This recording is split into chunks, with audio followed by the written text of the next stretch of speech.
2025년 5월 인도와 파키스탄은 또다시 무력을 쓰며 충돌했습니다.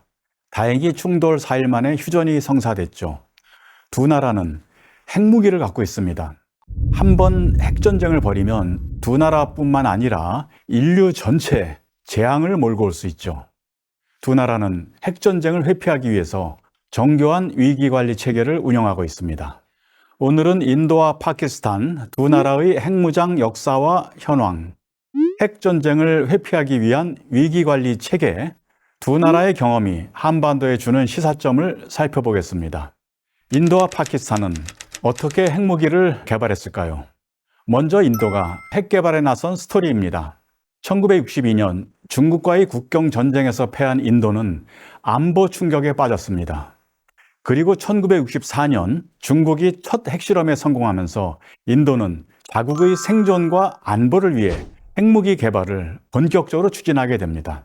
당시 인도의 대표적인 과학자 호미 바바 박사는 핵 에너지를 국가 안보 자산으로 삼아야 한다고 주장하면서 핵 개발 프로그램의 이론적 기반을 다졌습니다. 그 결과 1974년에 인도는 라자스탄 사막 포크란 지역에서 첫 핵실험을 단행합니다. 코드명은 스마일링 부다, 미소 짓는 부처님이란 뜻이네요. 인도는 이 실험을 평화적인 핵폭발이라고 주장했지만 국제사회는 이것을 사실상 핵무기 개발로 간주했습니다. 미국은 인도에 대해서 즉각 경제와 군사 지원을 중단했습니다. 핵 확산 금지 조약, NPT 체제에 균열이 생겼다는 평가들이 국제사회에 나오기 시작했죠. 이번에는 파키스탄이 반격에 나선 이야기입니다. 파키스탄은 1971년 인도와의 전쟁에서 패했습니다. 그 결과로 동파키스탄이 방글라데시로 독립을 했죠. 이 전쟁에서 지고 나서 파키스탄은 국가적 위기감을 느꼈습니다. 핵무장을 해야 되겠다라고 결심했습니다. 당시 총리였던 줄 피카르 알리 부토는 잔디를 먹고 살더라도 핵무기를 개발해야 된다라면서 의지를 표명했습니다. 핵개발 책임자로 압둘 카디르 칸 박사를 전면에 내세웠습니다. 칸 박사는 네덜란드의 우라늄 농축회사에서 원심 분리기 기술을 확보해 파키스탄으로 돌아온 인물입니다.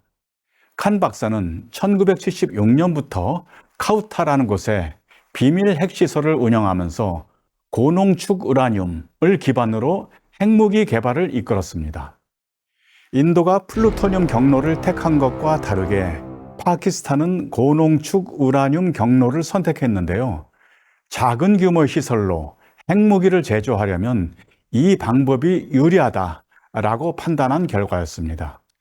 결국 1998년 5월에 인도가 포크란에서 5차 핵실험을 단행하자 파키스탄도 곧바로 발루치스탄 차가이 지역에서 6차례에 걸친 핵실험으로 응수했습니다. 이로써 두 나라는 모두 핵 보유국임을 공식화했습니다. 남아시아는 이로써 세계에서 가장 위험한 핵 충돌 지대로 떠올랐죠. 그런데 두 나라는 얼마나 많은 핵무기를 갖고 있을까요? 2024년 기준으로 인도는 약 170여 개의 핵탄두를, 파키스탄은 비슷한 수치인 165개에서 170개가량의 핵탄두를 보유하고 있는 것으로 추정됩니다. 두 나라는 전술핵무기보다 전략핵무기를 주로 보유하고 있습니다. 전략핵무기가 전술핵무기보다 위력이 훨씬 강하죠. 두 나라는 핵탄두를 운반하는 수단도 다양하게 갖추고 있습니다. 인도는 프리트비와 아그니 계열 탄도미사일을 운영하고요. 원자력 추진 잠수함에서 발사할 수 있는 SLBM K-15, K-4도 배치했습니다. 파키스탄은 샤힌 시리즈와 가우리, 그리고 단거리 전술 미사일 나스르를 보유하고 있습니다. 최근에는 잠수함 발사 순항 미사일 바브루-3도 시험에 성공했습니다. 핵탄두 숫자와 운반 수단, 그리고 준비 태세 모두에서 두 나라는 상대방이 핵무기를 사용하지 못하도록 나의 핵무기로 억제한다라고 하는 핵 억제 균형을 맞춘 것으로 보입니다. 만약에 두 나라가 실제로 핵전쟁을 벌인다면 피해는 어느 정도일까요? 미국의 러트거스 대학의 앨런 로복 박사 연구진이 2019년에 발표한 시뮬레이션 결과가 있습니다. 이걸 보면 인도와 파키스탄이 각각 50에서 100개 정도의 핵무기를 교차 사용했을 경우에 직접 간접 사망자가 최대 1억 2,500만 명에 이를 것이라고 합니다. 이들은 즉각적인 폭발과 화염, 방사능 낙진으로 목숨을 잃거나 그 뒤에 몇 달간 이어지는 기아, 기후 재앙 속에서 희생될 것으로 예측됐습니다. 게다가 대기 중으로 분출된 수백만 톤의 그을음이 태양빛을 차단하겠죠. 그 결과 지구 평균 기온이 약 1.8도 하락하고요. 전 지구적인 식량 생산이 감소합니다. 핵겨울 현상, 뉴클리어 윈터 현상이 몇 년간 지속될 수 있는 거죠. 이 분석을 보면 두 나라가 핵전쟁을 벌이면 두 나라를 넘어서서 전 인류의 생존마저 위협할 수 있음을 알 수 있습니다. 이번에 인도와 파키스탄이 충돌하니까 미국과 중국을 비롯해서 세계 여러 나라가 우려를 표시하면서 자제를 요구했죠. 도널드 트럼프 미국 대통령이 서둘러서 휴전을 중재했는데요. 핵전쟁을 막는 게 인류 차원에서 중요하기 때문이었습니다. 이처럼 강력한 핵전력을 가진 두 나라가 수차례 무력 충돌을 벌였음에도 전면전이나 핵전쟁으로 번지지 않았는데요. 바로 위기관리 체계 덕분입니다. 첫째로 두 나라 사이에는 비상연락망, 핫라인 체계가 있습니다. 1971년부터 두 나라 군부는 비상연락망, 즉 군사 핫라인을 설치하고 실시간으로 위기를 조율하는 통로로 사용하고 있습니다. 2004년에는 외무장관급 핵 관련 긴급소통 핫라인도 설치했죠. 군사적 충돌이나 핵 사고가 발생했을 때 장관끼리 직접 연락할 수 있도록 만들었습니다. 둘째로요, 두 나라는 핵시설 비공격 협정을 1988년에 체결하고 1991년에 발효했습니다. 이 협정은 두 나라가 상대 나라 핵시설을 절대 공격하지 않겠다고 약속한 겁니다. 인도 쪽에서는 포카란, 파키스탄은 칸푸타의 핵개발 핵심 시설이 있는데요. 핵시설이 공격받아 폭발하면 엄청난 피해가 발생하겠죠. 이것을 명시적인 보호 대상으로 삼음으로써 만에 하나 핵전쟁이 일어나더라도 민간인 피해를 줄이려는 조치입니다. 세 번째입니다. 두 나라는 1992년부터 매년 1월 1일 상대 나라에 자기 나라의 핵시설 목록을 서면으로 교환하고 있습니다. 이 목록을 보면 핵발전소, 군사용 연구소, 방사성 물질 저장소, 핵기술 가속기를 비롯한 민간 시설들이 모두 포함됩니다. 이 조치는 상호 간의 핵시설에 대한 정보를 미리 제공함으로써 무력 충돌이 발생할 때 오폭으로 인한 재난을 막고 의도하지 않은 핵 보복이 일어나지 않도록 그 가능성을 최소화하는 장치입니다. 네 번째입니다. 두 나라는 미사일 시험 사전 통보 제도를 1999년도부터 운영하고 있습니다. 두 나라는 탄도미사일을 시험 발사할 때 발사 계획을 최소 3일 전에 상대 나라에 통보해야 합니다. 시험 궤적이 국경을 넘지 않도록 조율하고도 있습니다. 서로 발사 의도를 오해해서 핵 보복을 유발하지 않도록 하기 위해서 신뢰를 구축하는 장치를 만든 거죠. 다섯 번째입니다. 핵 사고 위험 감축 협정을 2007년에 맺었습니다. 핵무기와 관련된 사고가 발생했을 때 즉시 정보를 공유하고 공동으로 대응하는 구조를 이 협정을 통해서 마련한 거죠. 협정 내용을 보면요, 실시간 연락을 위한 핫라인이 있고 사고 대응 절차를 규정하고 있습니다. 역시 우발적 충돌이 핵 전쟁으로 확대되는 것을 막기 위한 장치입니다.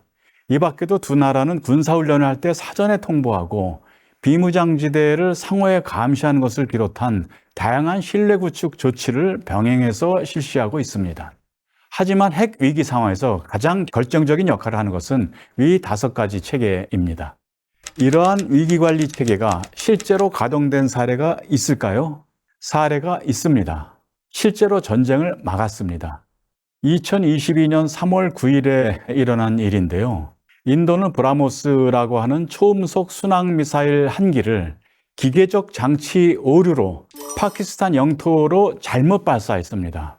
미사일은 파키스탄의 펀잡주 미안찰라 인근에 떨어졌죠.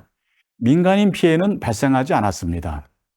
놀라운 일은요, 파키스탄은 자기 영토에 인도 미사일이 떨어졌는데도 이 사건을 공개적으로 문제 삼기는 했지만 즉각적인 군사보복에 나서지는 않았습니다. 왜 그랬을까요? 한라인을 통한 사후소통, 사전통보 프로토콜의 신뢰성, 그리고 두 나라 군대의 냉정한 대응이 핵심적인 요인이었습니다. 이 사건은 핵보유국 사이의 역사상 처음으로 일어난 실전급 오발 사태였는데요. 인도 측이 사과하고 파키스탄 측이 반응을 절제함으로써 마무리됐습니다. 이쯤에서 한 가지 중요한 질문이 떠오릅니다. 그렇다면 한반도는 어떨까요? 불행하게도 한반도는 인도 파키스탄보다 훨씬 더 위험한 상황에 있습니다. 북한은 핵무기를 보유하고 있죠. 한국은 강력한 재래식 전력을 갖추고 있고 미국의 핵무기도 언제든 투입될 수 있는 구조를 만들어 놓고 있습니다. 이것을 한미동맹을 통한 확장 억제라고 부릅니다. 핵 대 핵으로 대치하고 있는 거죠.